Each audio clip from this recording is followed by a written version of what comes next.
Oh baby, a certain player has very much come to life, I think you could say.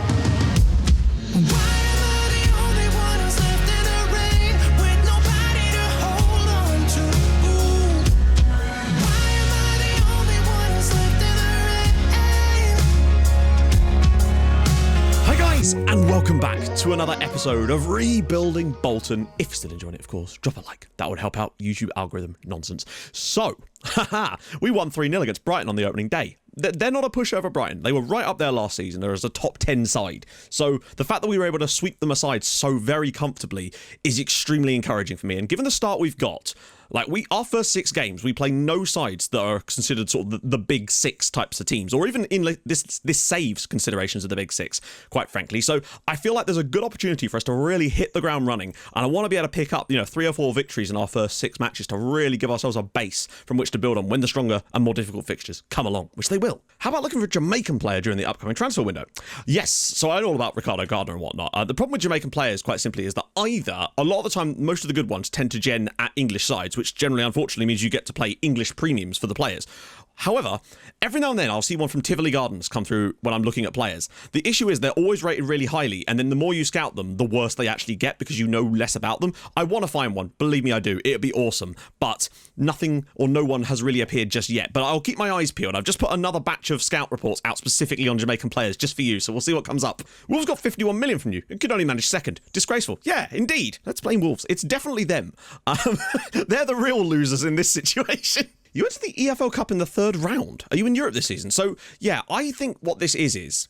So, generally speaking, it's European teams that get to enter the 3rd round of the EFL Cup, but I think the game, or maybe this is in real life, is actually done by the top 7 in the league, and usually 7th place would get you Europe, but because Watford won the EFL Cup last year, they got it while they finished lower down the league, and either that's how it does it in real life and it's just the top 7 teams, and usually that is Europe, or the game is just using the top 7 teams to decide that, but because we came 7th, which means we got a bye into the 3rd round of the EFL Cup, which is nice, because it means we don't have to play Coventry City on a Tuesday night. No offence, Coventry fans. Right then, Newcastle at St James's Park today. I think we drew 3-3 here. Might have been last season, might have been the season before.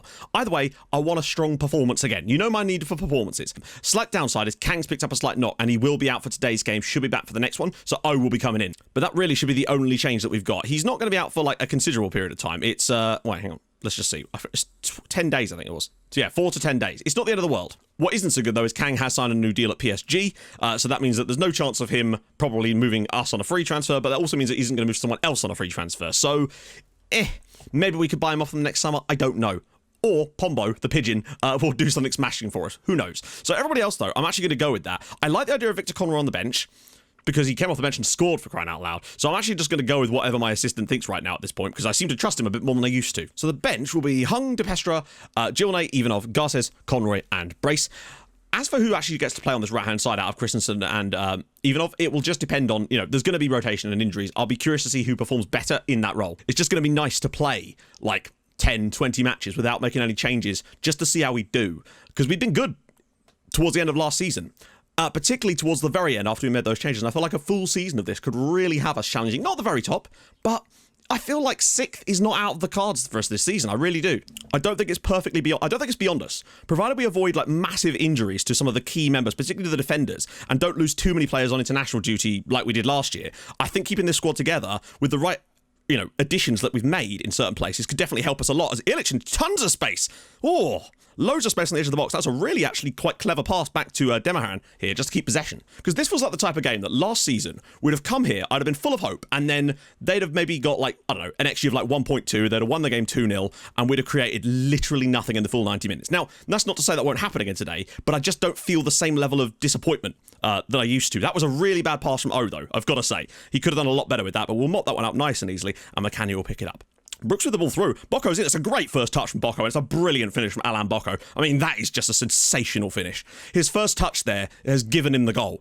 I don't think there's anything McCanny could do about that. Newcastle have caught us out in one of those rare areas where we can still be caught in there, but for the most part, we're pretty good at defending it because the ball has to be absolutely pinpoint here, and the run is perfect, but that first touch to bring that under control, slots it past the goalkeeper. It's just a very good goal. Straight through, actually, and got across that near post nicely there. One of these days, that's going to turn into something. I can feel it. Oh, dear. Colombo's lost it, though. Oh, again. I do miss Kang, though. He's still a very important factor in this team. Candela! Oh, wow. Farmer takes it short for Ilic. Back to Manny Farmer. Ilic has got room to turn. Puts the ball in. All the way through, and O's there. What a save from the Newcastle goalkeeper. I actually don't know how on earth he's managed to keep that out. His body almost sort of sprung across there. It's still 1-0 to Newcastle, but we've looked very good so far. O's ball through, headed away by Christensen, and we should be able to pick this up for continuing the pressure. Can he get past his man? He can. Bit of driving quality from Kim. Look at this from Kim. Oh my goodness me. I mean, this is the thing that Kim gives us that I just don't think any other striker, bar Temenushkov occasionally back in the League One days, can do, where he picks this ball up on the touchline. Is going nowhere here. Somehow manages to nutmeg the defender, going between the two players. All of a sudden, there's just this burst of pace to get this shot away from there. Goalkeeper maybe could do a bit better, but that is an absolutely wonderful piece of individual brilliance from Kim Min, and we've got our equaliser. This reminds me a little bit of that Norwich game towards the end of last season. A little bit cagey, still some chances being fashioned though. One of the ideas we do have potentially is to switch, well, usually Kang, but more likely O, to be more of an Ungonch or a Trek in a game like this. I do think we're missing Kang's added pace and slightly better creativity, potentially. I don't think O is as good in that role, and that's definitely hampering us a little bit today. The fact that Kang made 13 key passes while playing as a shadow striker is still utterly outrageous, and Bocco, and well saved by Macania. Half-time, very, very even game for us so far. Possession's really swung wildly back towards Newcastle, oddly. I feel like we're playing too many long passes again.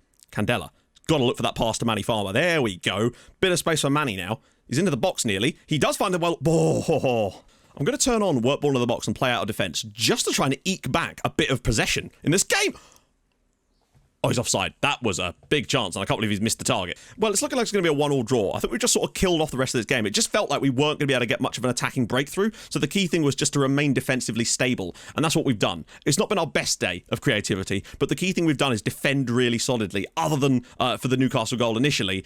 For the most part, we were pretty good in this game. It's just one of those iffy ones where, not quite our day. But the point is, I feel like last season we lose this game, and that's the real difference between us then and last. That we were much, much stronger at the back, despite Mohamed having a really poor day, allegedly. But I think he might have been responsible for the goal. Either way, some games off camera. Hopefully we'll have a few bits of better fortune. We're still looking solid, and we'll be back in a minute. Right then, guys, we're back. And oh, baby, a certain player has very much come to life, I think you could say. So first up, we're at home against Wolves. But look at this. This was almost like a rugby move, with the way that they just keep rotating the ball across one player to the pass there, to the pass to the left. Then he passes to the left, and Farmer eventually gets into the box, slots home. I think that is his first goal for Bolton, 1-0 after just 7 minutes. And we had a lot more to say about this one. As the ball comes to Ilic, again, he dumps one over the top with a lovely ball through for Kim, makes it 2-0. Back-to-back assists there from Ilic in quick time. He also got one earlier. Then Candela whipping it through to Ilic. And again, well, he just holds onto the ball. Christensen knocks it around the side. And there was 3-0 inside half an hour. Wolves somewhat struggling in this match, you could say. Second half again, we decided to tighten up the possession a bit more, go for some short passing, and there's a lovely little ball between Ilic and Candela.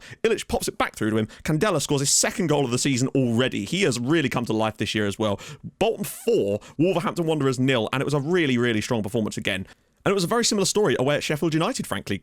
Bad defending here. Manny Farmer should be winning this here. Harry Wilson should not be able to outmuscle you in the air there, unfortunately, Manny. And it was 1-0 Sheffield United after just 7 minutes on the clock. However, we got ourselves back in the game not long after that. Christensen here with wonderful vision to pick this little ball around the side for Colombo, who'd made the run. And it was 1-1 suddenly, and everything was looking rosy after that. They sort of just fell away at that point. And in the second half, we were able to sort of strive on. Lovely little flick down header. Mansour Mohamed at the back post to make it 2-1. And I thought, right, now we're going to sort of shut up shop, go to the sort of slow passing style, which benefited us really nicely here. Ilic with this gorgeous little ball around the corner here. Kang with the ball, back to Christensen, goal and an assist on the night for him. 3-1 Bolton. And again, just consistently not conceding too many chances in matches and creating a load of them ourselves. Really, really strong performance from the lads. Enjoyed that a lot. And that actually, provisionally anyway, leaves us top of the Premier League. Now, obviously, we've not played the strongest opponents so far, but to take 3 wins and a draw from our first 4 matches this season is perfect.